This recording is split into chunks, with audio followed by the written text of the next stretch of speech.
long. But now, because poetry has this spotlight and it's fast, you can write a poem in a minute, you can perform it in a few minutes, you're trending. But it takes you almost 6 years to write a book or a novel. I know someone might be asking, what's the difference between a poet, what's the difference between poetry and a prose? I don't think. Do you mind highlighting? Sure. So when we say prose writing, we're essentially talking about, books, novels, a story that is with characterization, with settings and everything. Poetry is a sort of compressed form of language that has brevity and so it can end on a page, it can be a few lines, but it's deep. It's kind of language that really tells you. For prose, we're talking of stories. So I think one of the challenges is carrying along these two and identifying myself with them. Like, if I let me put it in a way, like identity crisis. Where do you want to be identified? Are you a prose writer or you're a poetry writer? Exactly. And I think here I want to ask you, as the creative industry is evolving, there are people you definitely have been looking up to right from childhood to date. I want you to mention three that you think, okay, these are the most influential people I think have shaped my path as a writer and a change maker. Okay, so in the creative industry, it's very hard to name three when a lot of people have shaped you. But I would say Dr. Maria Yazid would be one of the first on my list. He's the founder of FLP, and FLP happens to be one of the first platforms that I joined, um, and that's where I got to groom my poetry as well. She's someone I really look up to because she somehow balances between her medical career and her poetry, and she writes very, very beautifully. And I would say I'm tempted to mention my friends. I don't do No, no friends, no friends. friends. Okay, the creative industry. There's called Salim. I look for I admire for Salim. Kab Salim, I don't know why he loves poems. Is he love poems? I will say, and like I think, let me keep quiet before Kab sue me.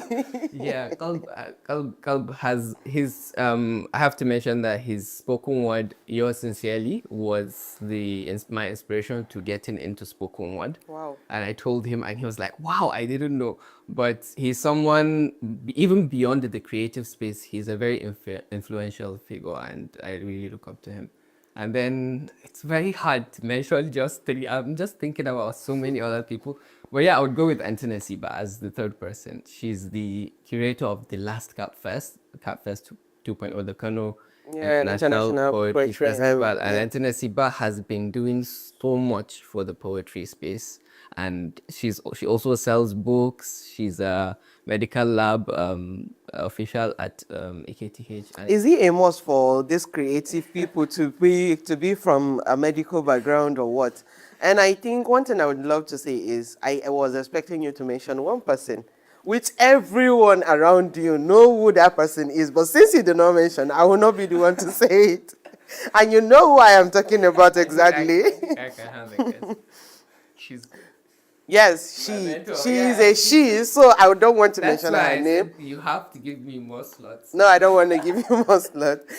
Okay, we are part of the northern Nigeria, and we know what it means to stand out in the north in every aspect of the creative industry. How do you think the north is evolving creatively? You mentioned some earlier, but I would love you to take it in depth. Like, what is the north doing differently to the creative industry? I think the North is bringing a lot of culture and a strength and creativity to the industry. We have a certain kind of flair in the North. I think we've seen that even from the cultural carnivals at ABU, and there's just something very, very powerful about telling our own stories, especially when they have not been in the limelight before. So we are at a point in our literature where, okay, we need stories from the North. We need to tell our own stories. And, when we talk about literature in Nigeria, the North has been kind of lagging. But the North is so rich. There is so much to tap into and so many stories to tell. Even with the recent book by Nana Sule, Not So Terrible People, how she really dabbled into the magical realism, and so many. There's no shortage of stories to be mentioned. So I think we are beginning to realize that we are having so many people coming into this space with those fresh ideas and fresh music and fresh ideas, and just that northern flair to add to it. So we're looking forward to goals. Recently, I don't know if you've seen it, you mentioning about saying the story of Northern Nigeria differently. To be one of the social media influencers from Lagos, he came to the North, explored the North, and tell stories that we ourselves overlooked. And I think I can clearly understand with you when you say there is like a North flair and there are so many things we can tap into and stories we can tell. You have performed on stages. Yes. IPAF, CAFest, and the ones I don't even know about. Whenever you are, whenever you are on stage, there is something about audience that I notice. Like they pay attention. Is it that you're passing a message to them, or I don't know? Is there something is there a sort of message in your poetry that you feel you are leaving young people with? Yeah, so whenever I'm on stage, one of my most mainest goals is to really connect with the audience. I feel like there's no point stepping onto the stage and stepping off without people perceiving what you're trying to say or taking away something, even if it's just a feeling, even if it's not a natural concrete message, even if it's just a feeling, they have taken away something. So you have to give your audience something. And especially with poetry, where people usually say, okay, big words, complexity, poetry should be complex and why. But when it comes to the stage, it's really up to you, the artist, to break down and communicate with your audience.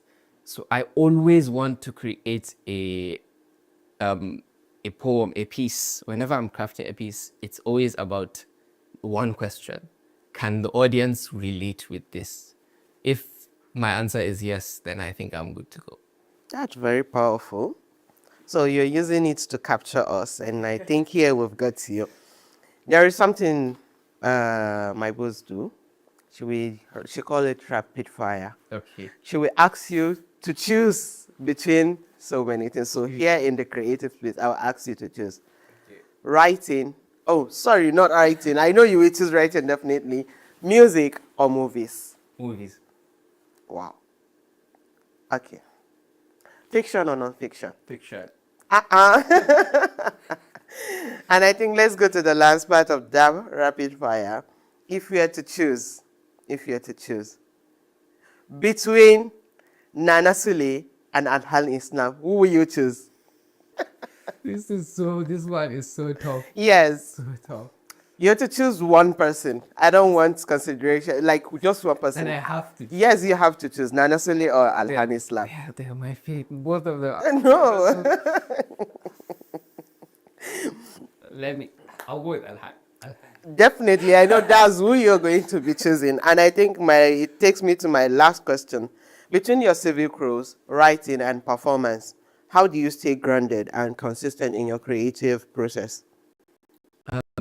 So the creative process is it's whirlwind. It's a whirlwind because you can go a week writing poems every day, and then you can go a month with no muse. But I think one of the most important things to remember is your identity is always there, and the world is ready to hear you whenever you need to speak. So I think that remembering all these things keeps you grounded, and especially when you have, I think for creatives, it's important to be intentional. Being intentional, treating literature like any other project. I think that's what I learned. I cross over from my civic roles advocacy into the creative space because the civic roles, they need planning. We are still in the planning stages of pace. So they need intentionality and they need planning. So if you can bring some of that intentionality and planning into your creative process, sometimes you have to force things. You can start a poem and 5 lines, you don't feel like you want to write it anymore. But sometimes you have to push. And with books as well, prose is very, very hard to keep up with. But if you can bring some of that intentionality and planning, I think it will help you be grounded. What's next for Alila one? Global shapers. I don't understand global shapers. Like, is there any project we should be expecting, a book or an initiative that you think is coming So soon? I said global shapers because that's the next step in the civic aspect. Okay. I recently got accepted into the Abuja hub, and we are looking forward to so many more projects. But if you're asking about literature, then you should be expecting more poetry, more prose. I'm not going to let up on either of them. How do you handle creative block? Creative block. So I handle them very differently for the two genres, for poetry and for prose. For poetry, I really don't have a concrete way. I actually wait for the muse. I actually really need to connect with my emotions and my environment in order to write. So when that doesn't happen, I just try to, remove that. Instead of focusing on the poetry itself, you have to remove the surrounding mental blocks. Maybe go for a walk, maybe meet up a friend, just kind of free yourself. The world's actually inside you. There's just something perhaps stopping them from coming out. For pros, I don't really pay much attention to the mental sides of things because I treat it like any other project. I just have to hit this word count, 200 words. But sometimes it doesn't work as well, and you have to treat it like poetry. You have to clear your head. So it's all about reconnecting with yourself. It's all about freeing your mind and maybe having some tea or yahuza or suya or something. Okay, thank God you're the one that saved, not me. And I think at this point, I will say thank you very much for coming to S24 TV, and we look forward to having you to discuss more of the creative industry.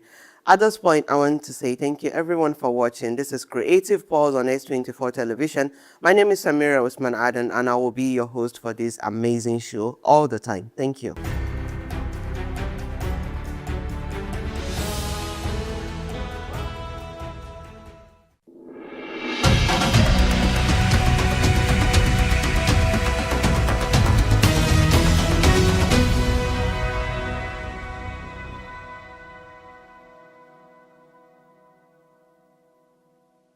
Good being here today, being able to meet everybody. Everybody's come out, made us very, very welcome wherever we've stopped.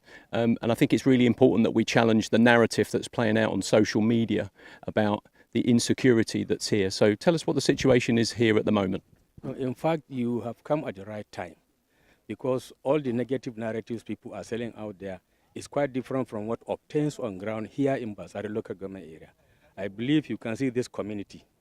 They are gradually coming back, which shows the community resilience, which shows workability of the peace deal reached with other groups that we have been relations, friends, and same community. Something went wrong, now we understood what we need to do, and things have started coming back to normal. Thanks be to Almighty God and effort of almost everybody in the society. I believe you can see it yourself. Agreement has been reached whereby hostilities have already been ceased. People will gradually go back to their communities and look for the normal livelihoods, going back to the farm, going to the mini trades, some other skills that are locally based, so that the local economy, local peace, local development can continue from where it stopped previously. Well, in Hausa, there is a saying that even tongue and teeth do get some misunderstanding. Sometimes teeth will just match the tongue.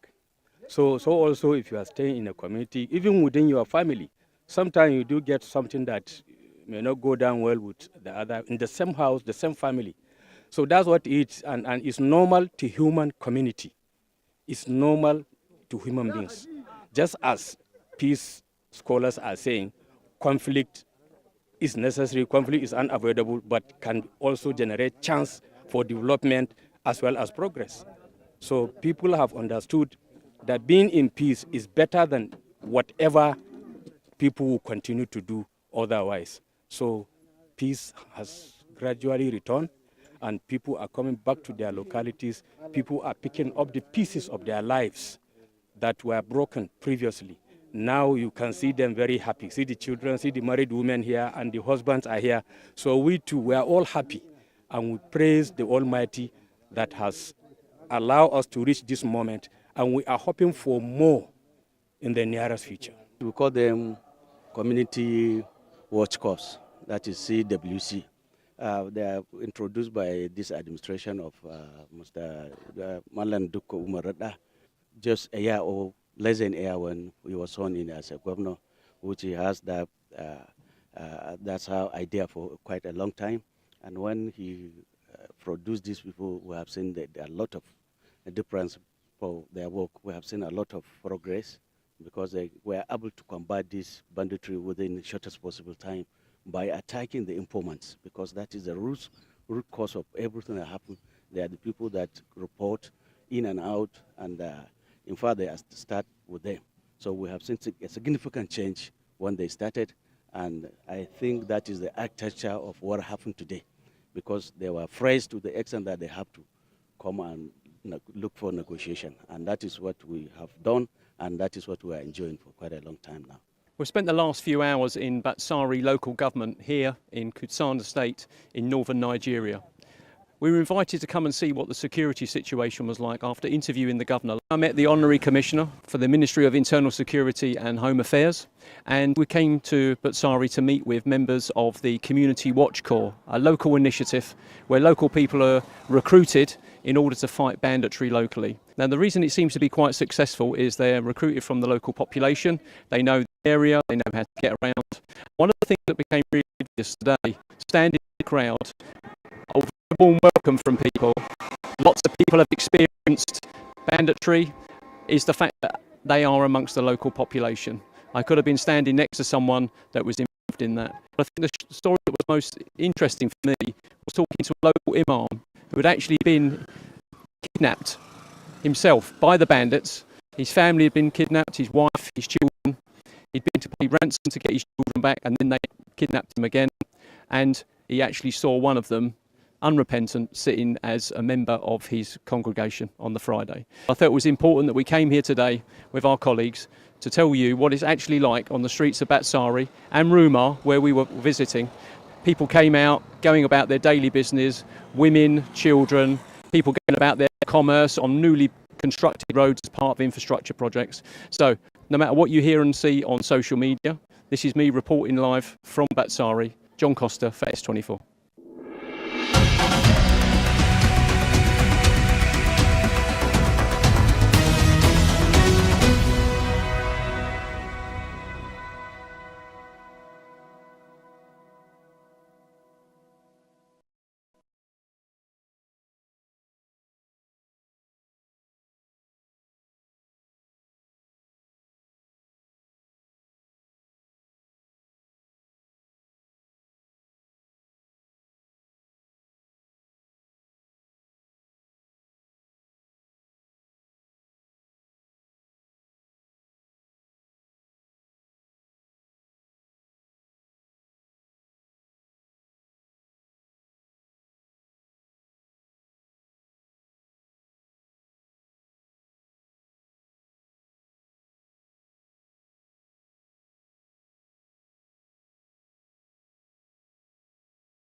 chapter closed, but the story of a legend echoes far beyond the final breath.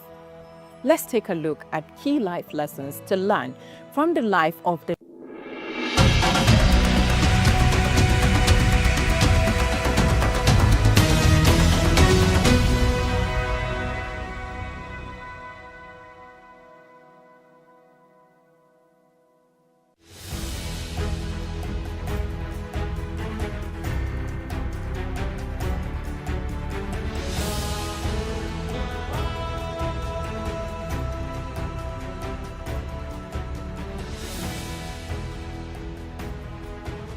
Hello and welcome to another edition of Spotlight on S24 television. Today, we're going to spotlight a topic that relates to the independence of Nigeria, 65 years, and what women have been able to get on the table for this 65 years. I know it's a long period. Together with me to dissect what women are actually getting in this current dispensation and to look back to 65 years ago is Honorable Zainab Buba Galadima. She's a lot of things at once, so I'll just give the mic to her to do introduction. Can you please take us through what you do? Okay, I'm a mother, an entrepreneur, a poet, a social change advocate, and not a full politician anymore. Yes, so that's what you wear so many, will I say carbs, or what will I call it? You do a lot of things anyways. Yes, I Welcome do. to the show again. Thank So being that Nigeria is still in the mood of independence, 65th independence anniversary, and you're a woman, you've ventured into politics, you've seen the way women are given seat on the table. What will you describe that as 65 years on? And you can trickle it down to, say, in the past, maybe 8 years, 9 years. What seats do you think, relevant seats, are women given on the table as it is? Well, I know there's a mandatory sit. For example, maybe Commissioner of Women Affairs, Minister of Women Affairs. Those ones are given, and just a few others. But not as much as, not up to 35%, which is, I feel like it's very, very low. And also when it comes to electoral offices, not many women are being given those opportunities. Well, I know it's a contest, and it's really hard for women to, skip through when they aspire to any of those seats.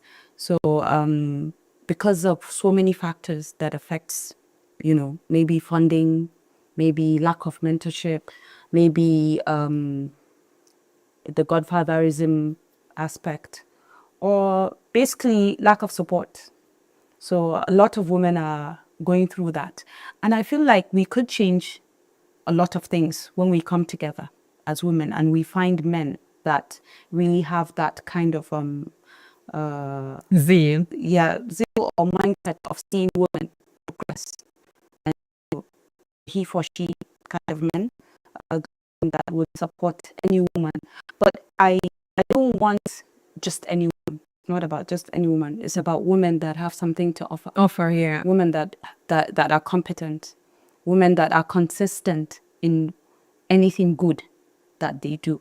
So these are the challenges. And So I'm 65 years on. I'm sure that you've got so many things to say. As it is in the country, the economic situation, the poverty rate, the multi-dimensional poverty rate in Nigeria, and all of that are things that people are really concerned about. 65 years on, what do you think in the past years is changing in terms of getting people economically empowered?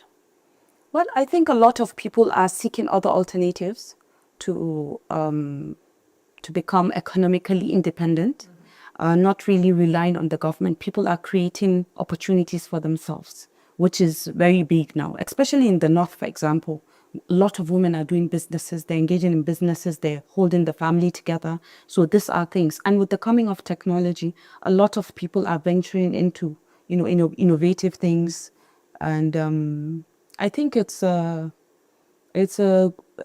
another aspect, but sometimes the government doesn't really encourage people be on Maybe their own. enabling environment. The enabling environment, the ease of doing business is not so great because of how things have deteriorated and how expensive things are, because you cannot run a business without having, an operating capital kind of thing, or there's so many charges or taxes around. So these are things that needs to be looked into and make small businesses thrive, and there should be some support from the government. And also a lot of people need to, if you're getting into a business or if you're getting into anything, you need to have better knowledge of what you're getting yourself into. You need to be well equipped, so that when you start, you won't make as much mistakes. Or you don't get stuck on the way. Yes. So these are the things. 65 years on, would you say Nigeria is truly independent? Not really. We're not. We just think we are. We think, the idea of being independent, I think that is what is in our heads. But I don't feel we're there yet.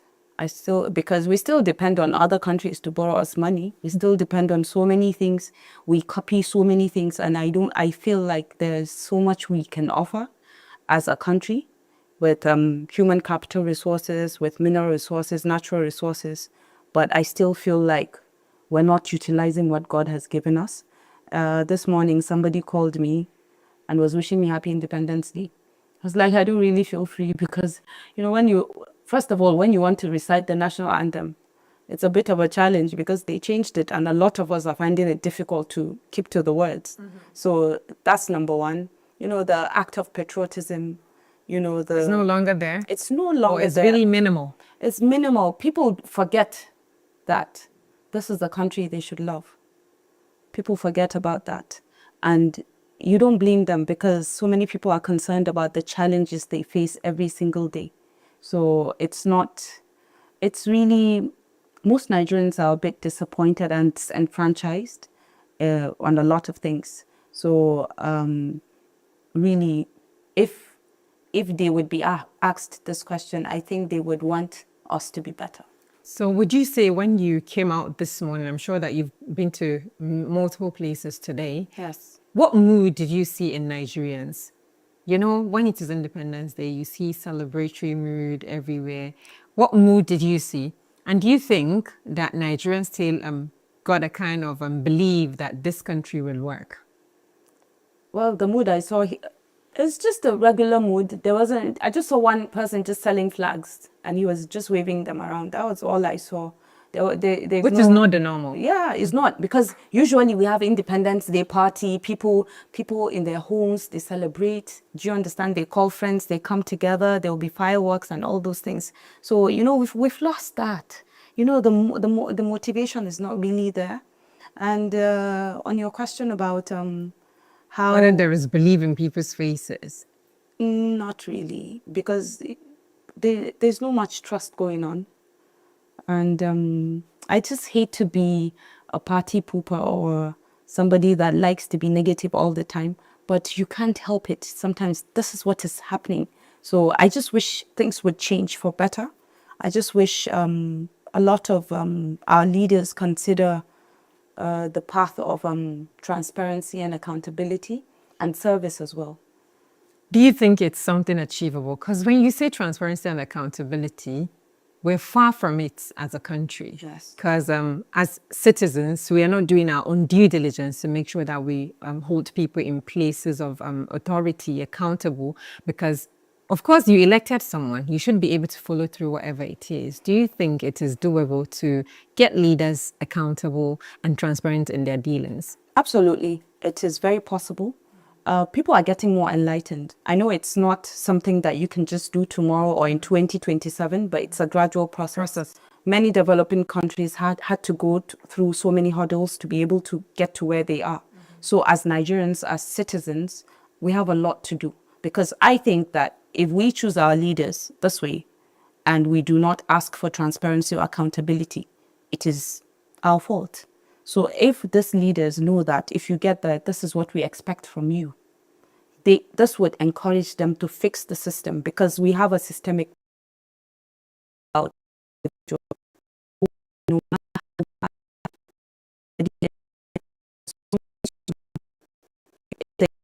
system works to take care of that person's excesses. But if there isn't, then we keep getting the same crop of leaders in a very bad way, and they keep getting worse. And every single day you see a leader, if he leaves, they'll be like, oh, we wish this one comes back. Yeah. You know, so it's the system. You know, sometimes I've been on corridors of power. I've been in positions where at least I contributed my own quota. Sometimes if you mean well and you really want to serve the people, it's really hard because there's so many factors that limit What's so you, next? that limit you to actually, you know, doing your best sometimes. And then at the end of the day, your best is not really noticeable or doesn't really make a difference, especially if you're the only one that has the vision. So we really have a lot of work to do from the home front. We've lost the family values in the society. We've lost there's moral decadence.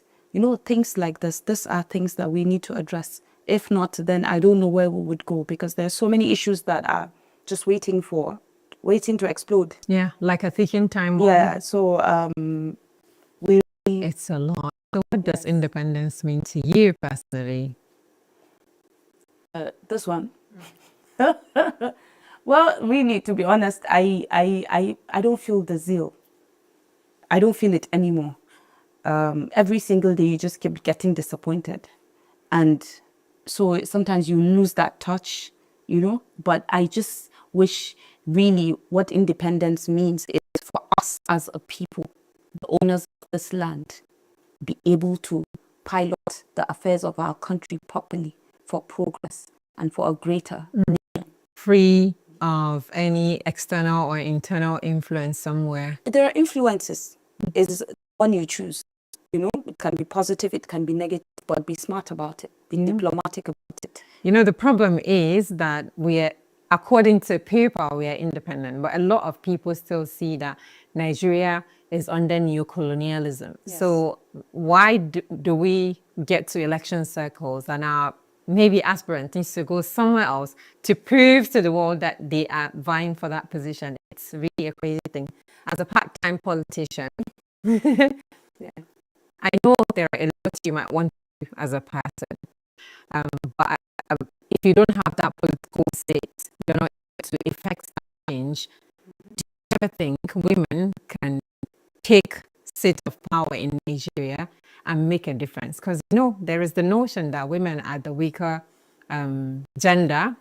And then some will even say we've got a type of brain that we're not able to go for a position of leadership. And as Muslims, there is restrictions in some certain way. Do you think women can make a difference? They can do better than their male counterpart if given opportunities on the national scale. Say, for instance, apart from being governor, say, we vie for the presidency.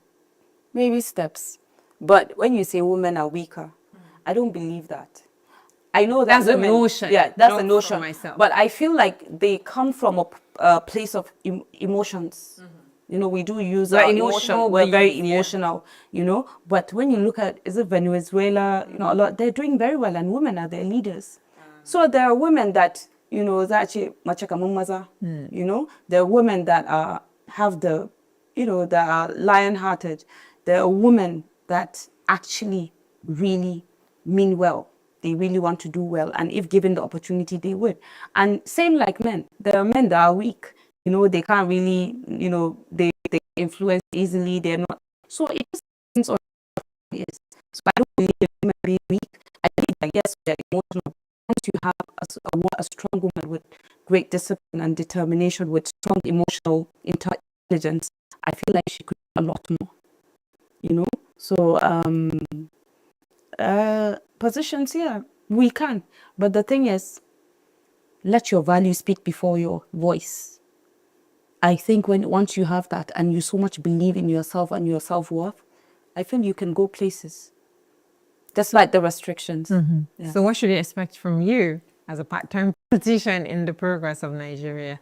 Well, I am just concerned about my social change advocacy. That's what I want to, you know, be strong about. I'm not really interested in running for office now, because I think it's a bit of a hassle, and I have some personal issues I need to take care of. So it's not, but on my own part, And being in politics doesn't mean having to run for office. You could be in the background and make contributions that are... Like you see in so many Yes, advanced yes. world, you find people fully involved in partisan politics. I mean, in the party level, Yes. but they are not the faces you see contesting for elections. I just don't know why it's only in our nation that once you are a politician, you're just expected to automatically- just, or you're in Yes. a partisan politics, you're expected to just vie for office. And and we'll the- change that. Yeah, and it's just advocacy, telling people that it's not just, running for office. There are appointive positions, there are people that go through the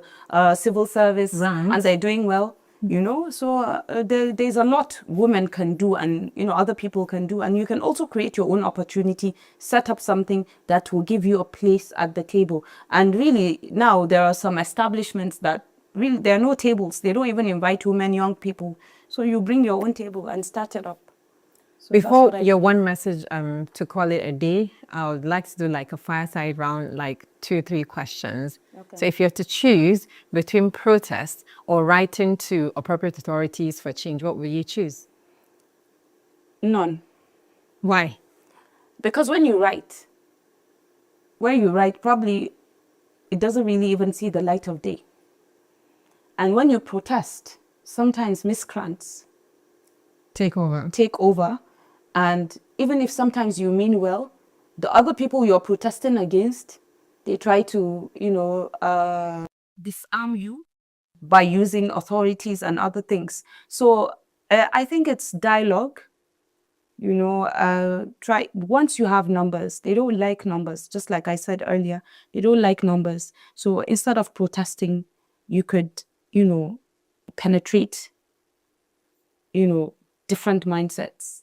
And when they see that manifesting, I think that's something that could make a difference. But I don't know, I just feel like Nigeria is not a place where due process actually sees the light of day. You can write 1 million times and the person that you wrote to doesn't even know you're doing.